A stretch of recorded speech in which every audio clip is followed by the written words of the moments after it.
Sì, certamente è una bellissima iniziativa questa e accogliamo con grande entusiasmo, perché è un progetto proprio che parla di territorio, è un progetto che è nelle nostre corde, perché noi siamo una banca di territorio e vogliamo chiaramente dare voce a tutte quelle attività che fanno crescere questo territorio e mettere insieme l'amministrazione comunale di Conegliano e due società, la società Steilavi e la Rucker, in questo progetto che pone chiaramente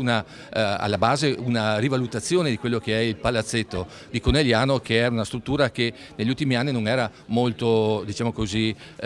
utilizzata, e questo è un progetto che va nei confronti chiaramente dello sport, nei confronti dei giovani, è un progetto anche che permette di andare in futuro a realizzare delle iniziative anche diverse come concerti, come eventi che quindi portano come indotto Conegliano ulteriormente altre attività, e quindi credo sia un progetto complessivo che possa essere proprio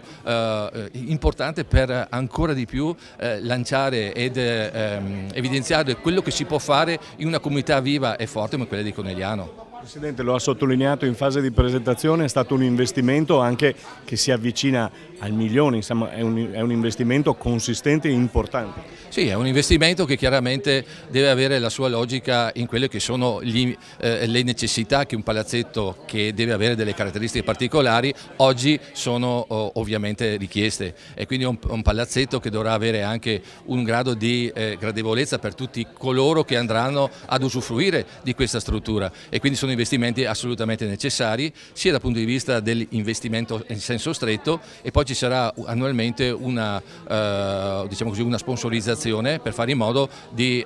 compensare le spese di gestione che ovviamente sono comprensibilmente elevate, però credo che sia un progetto in cui tutta la comunità potrà goderne, e credo che questo possa essere proprio compreso anche in questa importanza per guardare il futuro, un futuro che deve essere ovviamente, io credo, sempre migliore, e questa è un'opportunità anche in questo senso. Un futuro sportivo anche migliore, perché l'ha detto il Presidente, insomma sembra che stia strettina sta Serie B. Io mi auguro che questo possa essere proprio foriero anche di questo salto di qualità che il Presidente Riccardo vuole, ma io credo che sia nella loro possibilità, e credo che sia anche nella possibilità di avere una squadra importante anche a Conegliano sotto il profilo appunto della pallacanestro. È veramente una cosa a cui noi diciamo così, teniamo particolarmente, sì, e abbiamo anche una grande piacere essere stati diciamo così, consultati come istituto di riferimento.